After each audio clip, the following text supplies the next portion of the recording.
Okay, so today we have Arpit with us. इसने MBA किया है, कैट के लिए प्रिपेयर किया है, तो अभी कैट आने वाला है कुछ टाइम पे. अगर आप बाद में भी कोई वीडियोस देख रहे हो तो भी डेफिनेटली आपको हेल्प करेगा, क्योंकि हम कैट का थोड़ा सा ओवरव्यू लेंगे, किस तरीके से कैन प्रिपेयर, कैसी लाइफ होगी अगर आप MBA कर लेते हैं. ऑल दो उसके बाद की बातें हम बाद में डेफिनेटली और डिटेल में करेंगे. अभी we are specifically focusing on CAT exam, किस तरीके से यू कैन प्रिपेयर, किस तरीके से what are the smart tricks and tips जो आप फॉलो कर सकते हैं.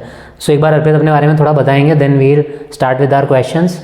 थैंक यू सबसे पहले तो Vikram for calling me, and मेरा नाम अर्पित है. And hello everyone to whoever is preparing for CAT. अब एक हफ्ता ही रह गया, तो आई होप कि आप लोगों की प्रिपरेशंस अच्छी चल रही हैं.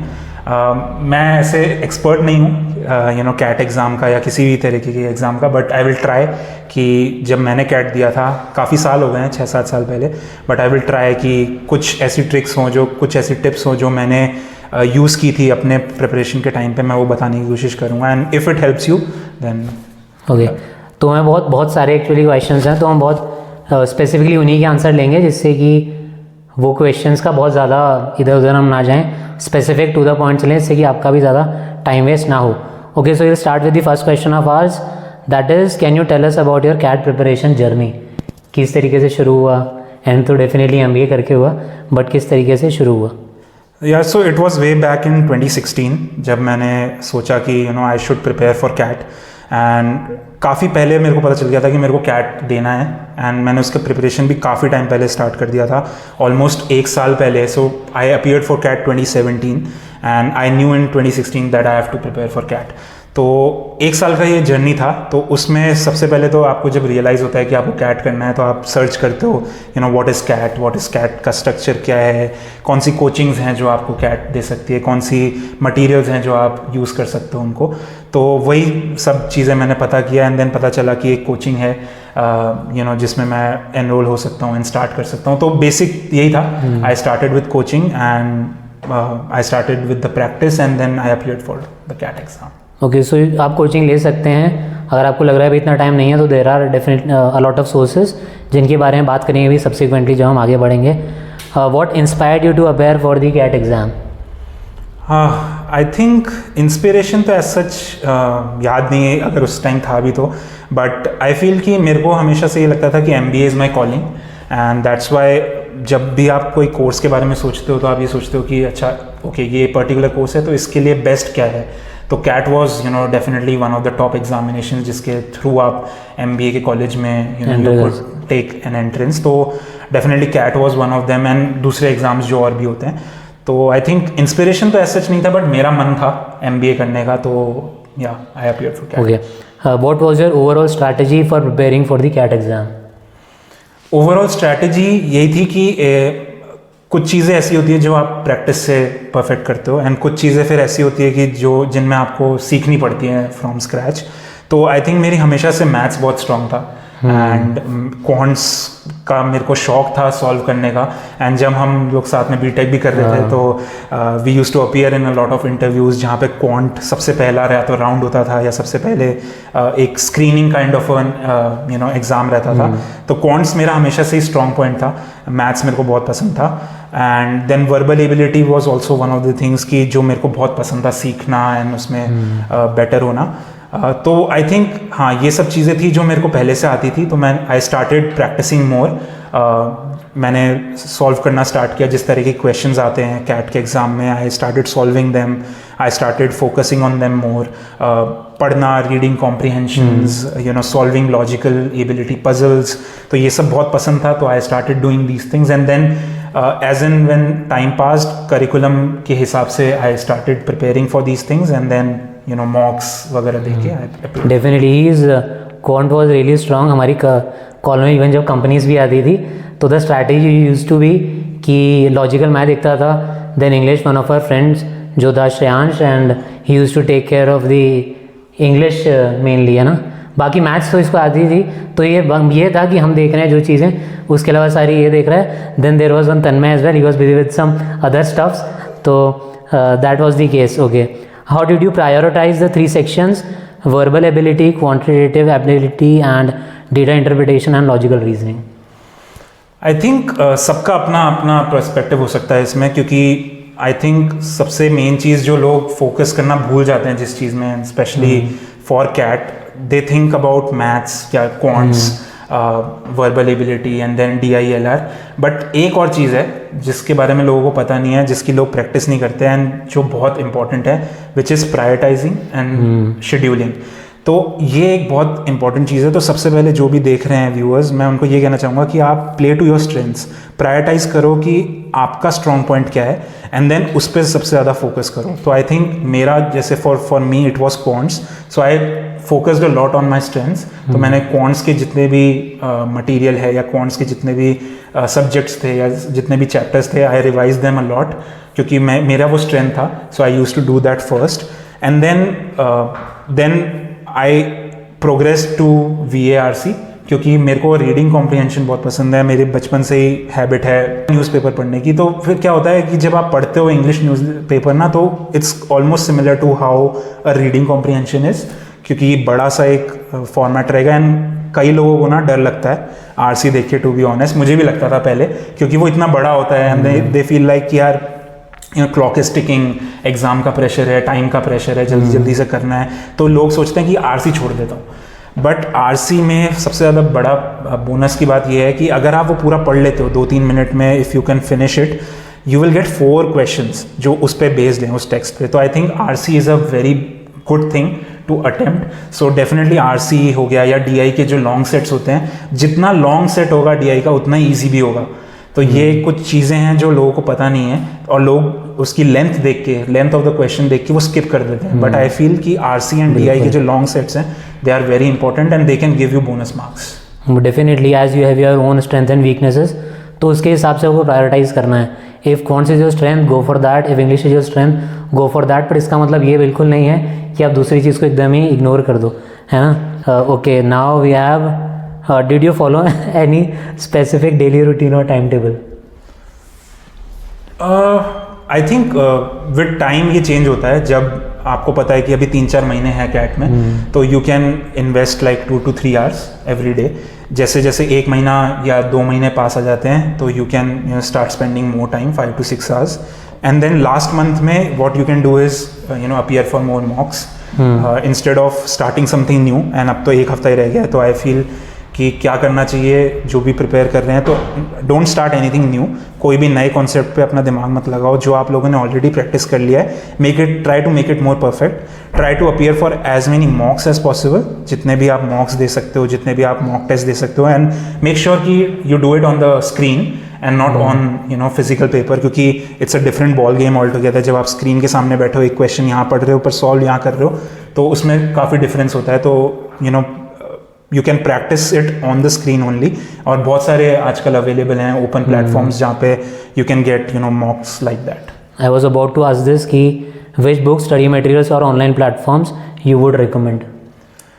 बहुत टाइम हो गया, तो I don't remember the exact names कि आजकल क्या मार्केट में. बट आई फील कि YouTube is definitely one of those things जहाँ पे आपको गाइडेंस मिल सकता है. You can get some tips and tricks for each section.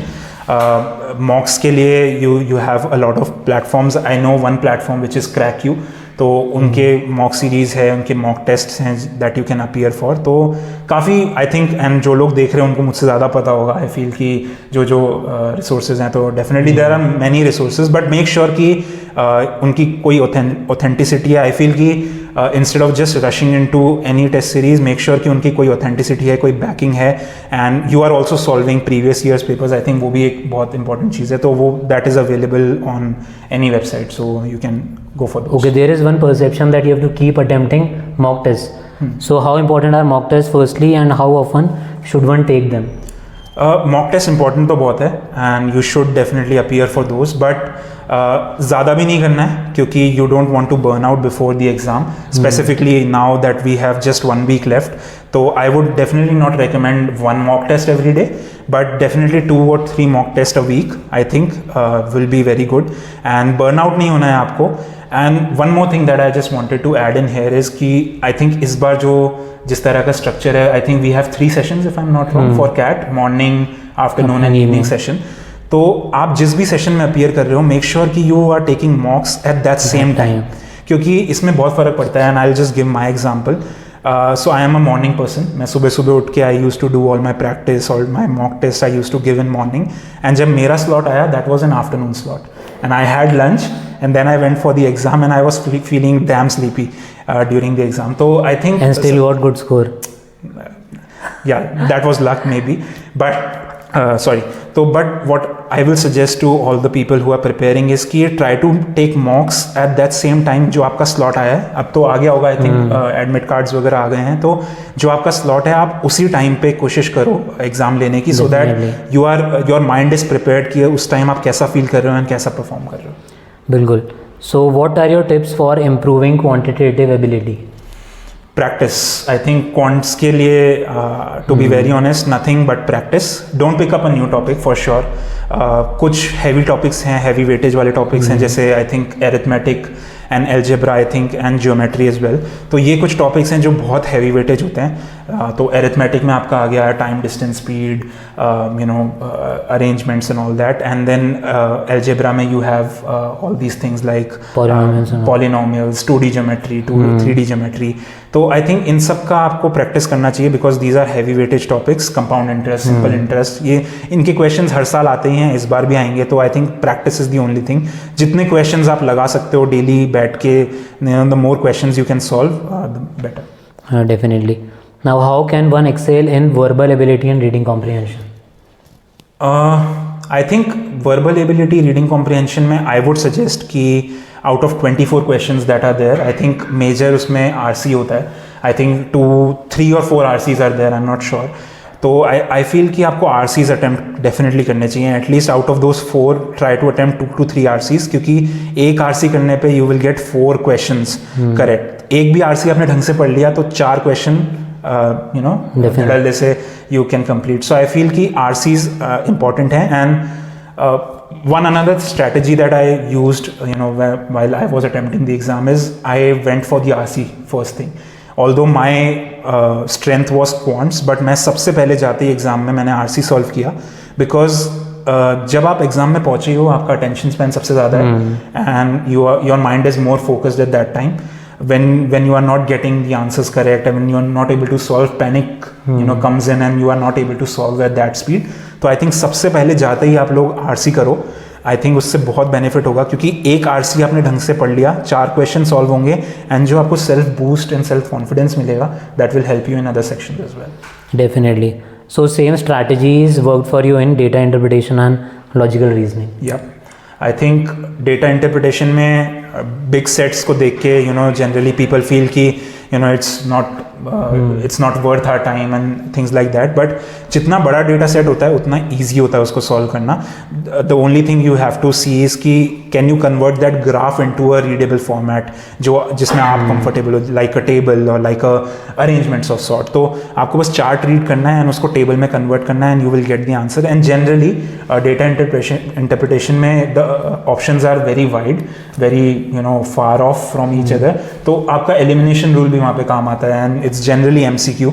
तो I feel कि DI is a very good bonus point, and LR is something to do with puzzles जिसमें आप arrangements आएंगे, Venn diagrams आएंगे. तो I feel it's again a very scoring section. How did you identify and improve your weak areas? I feel ये probably this is for the next year's aspirants, क्योंकि इस बार तो अब एक हफ्ता ही रह गया है. But for the people who are who gonna be watching it later, weak sections जब आप solve करोगे तो आपको पता चलता रहेगा कि ये weak section है. जब आप mocks लगाओगे तो आपको पता चलेगा कि this section is weak, this question is something which I cannot solve. तो उसको just mark कर लो, उसको circle कर लो, and then revisit it later and see कि why you were not being able to solve it. क्या है चीज़, इसमें कोई ट्रिक लग रही है या कोई ऐसी चीज़ है that you need help on. तो आई थिंक सबसे बेस्ट तरीका to identify what is not going right is to dive deep into that and take the challenge head on basically. अगर आप दूर से देखोगे कि अच्छा RC मेरी स्ट्रॉन्ग नहीं है या VA मेरा स्ट्रॉन्ग नहीं, पता नहीं चलेगा. आप क्वेश्चन सॉल्व करो, आपको पता चलेगा कि where you are lacking, what is missing from that. तो उसको आप पकड़ के then you can use it. Definitely. So mocks are the best thing that you can do. Attempt those mocks, उससे आपको पता चलेगा what are your weak and strong areas. So next is on time management. What time management techniques did you use during the exam?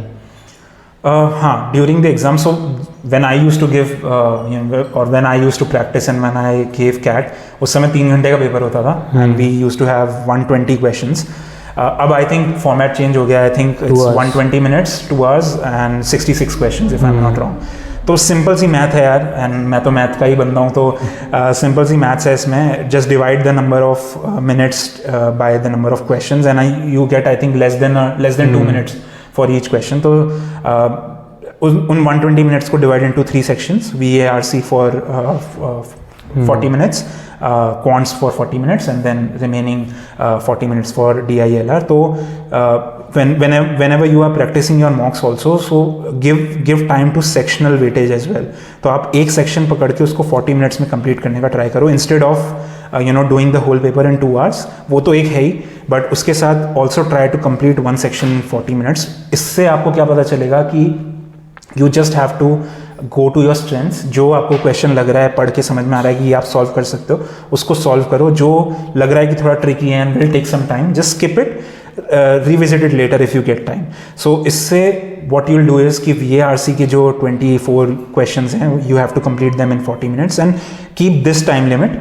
जब आप ये time limit रखोगे तो you will not ignore one section completely. लोग क्या करते हैं, when they start doing it, flow में आ जाते हैं. जैसे क्वांट्स करना चालू किया तो क्वांट का हर क्वेश्चन सॉल्व करे जा रहे हैं. एक क्वेश्चन जिसमें 2 मिनट ही चाहिए थे, पर आपने 5 मिनट भी लगा दिए क्योंकि बस आपको सॉल्व करना है. So that should not be the strategy. हर एक सेक्शन को एक इक्वल टाइम दो, इक्वल वेटेज, क्योंकि आपको तीनों की कट ऑफ भी क्लियर करनी है. तो I think that's the strategy that people should use. Okay. How do you suggest handling the pressure during the exam? I think सबसे बेस्ट वे है कि जब आपके आंसर्स आ रहे होंगे, जब टिक हो रहे होंगे, आई थिंक अपने आप प्रेशर ईज ऑफ हो जाएगा. That's why I am saying कि go for the section first that you feel you are most strong in. Panic मत करो. अगर आपको लग रहा है कि पेपर टफ है, तो वो सिर्फ आपके लिए टफ नहीं है, सबके लिए ही टफ है. तो डोंट पैनिक. पेपर टफ ही होते हैं, पेपर कोई ईजी नहीं होते हैं, बट जस्ट कॉन्फिडेंस रखो कि ये क्वेश्चन नहीं हुआ है तो अगला ज़रूर होगा, अगला ज़रूर होगा. And this is the mindset that you need to have. अगर आप पैनिक कर जाओगे स्टार्टिंग में ही, then it's going to be a very tough ride for the rest of 1.5 hours.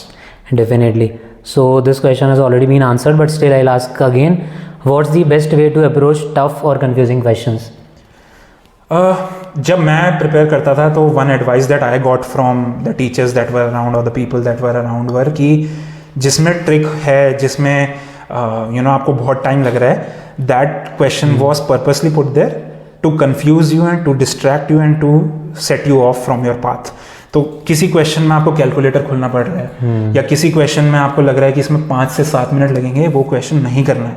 या तो वो क्वेश्चन करना ही नहीं है क्योंकि वो डिस्ट्रैक्शन के लिए डाला हुआ है, या फिर you are choosing a wrong strategy and you probably will not find the right strategy in that examination. Move on to the next question. तो आपको ये जो बम्स हैं, स्पीड बम्स हैं, जैसे जो टफ क्वेश्चंस हैं, जो ट्रिक क्वेश्चंस हैं, उनको स्किप करके आगे बढ़ना है. Yeah. What common mistakes should CAT aspirants avoid? I think probably part of it we have already answered in our podcast so far, but I think जो common mistakes हैं, एक section पे ज़्यादा टाइम नहीं वेस्ट करना है, सबको equal weightage देना है. हो सकता है कि आपने पहले जो सेक्शन किया और दूसरे पे जो सेक्शन करने वाले हो वो ज़्यादा इजी हो और आपने उसके लिए टाइम ही नहीं बचाया, तो don't do that mistake. Equal weightage दो. काम रहना है, don't panic. If a section is tough, if a question is tough, it's tough for everyone. ठीक है. And then just play to your strengths. कोई चीज़ है जो आप स्किप कर रहे हो तो याद रखो उसको, कहीं मार्क कर लो अपनी कॉपी में, so that you can revisit it letter. Okay. What should be the mindset on the day of the CAT exam? काम रहो, नथिंग एल्स. कुछ भी नया रिवाइज मत करो, कुछ भी न्यू चीज़ तो टच ही नहीं करनी है. रिविजन भी बेयर मिनिमम रखना है. If you have a formula sheet with you और कुछ क्विक नोट्स आपने बना के रखे हैं, just go through them. Just एक फ्री माइंड के साथ जाओ, because it's exam at the end of the day and you have to be at your best. Because एक ही दिन मिलता है एंड एक ही बार एग्ज़ाम होगा, फिर आपको नेक्स्ट ईयर वेट करना पड़ेगा. तो जितना काम रहोगे उतनी ज़्यादा चीज़ें याद रख पाओगे. पैनिक में तो you won't be able to think too much. And ज़्यादा डिस्ट्रैक्ट मत हो उस दिन, just focus on what you do. एक कंसिस्टेंट स्केड्यूल बना लो अभी से ही, आज से ही 1 हफ्ते तक का एक कंसिस्टेंट स्केड्यूल बना लो कि इतने बजे उठ रहा हूँ, इतने बजे खा रहा हूँ, इतने बजे सॉल्व कर रहा हूँ, इतने बजे ये कर रहा हूँ. तो और उस कंसिस्टेंसी को फॉलो करोगे, कंसिस्टेंसी ब्रिंग्स कॉन्फिडेंस. तो कंसिस्टेंसी रखो एंड जस्ट बी काम and just be aware. Okay. How did you shortlist B schools after getting your CAT score? It was again a tough thing क्योंकि obviously when you give exam you think कि you are targeting the best B schools, but of course it never turns out that way for everyone. I hope that the viewers get their dream B schools, but always think of it like what can add into your personality. Don't go by people's perception कि इसने बोला कि ये college अच्छा है तो ये college अच्छा है, ऐसे नहीं. Just go to their website, just see what kinds of alumni are there, what kinds of things they are doing, what kinds of research papers they are publishing. I think ये चीज़ें बहुत important है because overall development भी ज़रूरी है. It's at the end of the day it's a course, it's a 2-year long course and it's a big commitment in your life, financially as well as mentally. So don't just follow what everyone is doing, just see what your heart says. Think of it like your betterment, जो आपको better कर सके, जो आपके लिए best हो. Go for that and always keep a backup. I will just say this क्योंकि I think इस बार trend change हो गया है. CAT स्कोर से पहले ही कई कॉलेजेस ने अपनी डेडलाइंस, B schools ने अपनी डेडलाइंस बंद कर दी हैं. तो always keep a backup. Staying positive, staying hopeful is a good thing, but don't be a fool. Keep a backup because not everyone can spare an year and prepare again for this exam. तो just keep a few backups. जो आपको लग रहा है कि आपका exam अच्छा भी हुआ है तो भी कुछ B schools ऐसे रखो. कुछ नहीं तो प्रैक्टिस ही हो जाएगी, उनकी GDP आएगी. Definitely. So although इस क्वेश्चन को हम बाद में भी डिस्कस करेंगे after the CAT exam, but still I last बहुत ही ब्रीफली हम जानेंगे इसके बारे में. What advice would you give for the next stage, that is GDPI or WAD? Again, same thing that I have been talking about in the whole podcast, but I think practice. GDPI and GD is something that you can't just really see a video and learn about. You have to experience it. So if you can, if you have a group of friends, if you have a group of people who can be there, just pick a topic, sit with your friends, sit with those people and do a GD. क्योंकि GD की practice GD में ही हो सकती है. So if you are associated with coaching centres, I feel a lot of coaching centres are also giving these kinds of courses जहाँ पे GDs specifically वो GDs कराते हैं. तो look for these coaching centres that give you a chance to appear for a GD, appear for a probably a mock GD with your friends, with your colleagues, with your family. I think GD की practice GD में ही हो सकती है. तो I feel that's the one thing that you can do for GD. बिल्कुल. So will end this. और भी चीज़ें हैं बट वो हम बाद में डिस्कस करेंगे about the exam and other things, about his experience MBA के टाइम पे, कॉलेज का या फिर जॉब उसके बाद में, MBA के बाद कैसे है, कितना एवरेज पैकेज है and all. Will discuss later. अभी will end this video with a rapid fire round of ours in which I'll ask some of the questions. You have to choose or you can answer as you wish. Okay, so I'll start. One word to describe the CAT exam. Common. Okay. One sentence to describe the CAT exam. It just does not test subject matter ability, it tests your personality as well, so keep that in mind. Okay, your favorite section in CAT? Quants. Okay, coffee or chai during prep? It's a tough one, but I am a morning person, so I'll say coffee. Okay. Morning or night study? Morning. Okay, one myth about CAT that you would like to burst? It's not that tough. You just have to apply your logical sense to it. Okay, so that's it. We'll discuss more videos. And में अगर आप कुछ बताएं इन्हें या कुछ motivate करें जिनका भी CAT एग्जाम है, first of all the very best. तो कुछ आप बताएं इनको. डेफिनेटली यार, all the best. I think जो लोग भी अपीयर कर रहे हैं, they have practised a lot and they are prepared. So don't feel कि आप अंडर प्रिपेयर्ड हो या ओवर प्रिपेयर्ड हो. I don't believe in these terms. You are exactly where you are suppose to be. Just for the rest of the week just take it slow, take it calm. Panic नहीं होना है. कुछ चीज़ छूट गई है तो छोड़ दो. जो चीज़ आती है उसको ज़्यादा टाइम दो, उसको अच्छे से करो. And all the best. I will see you on the other side. And all the very best. Now there is no one to stop the video, so I'll go and stop it.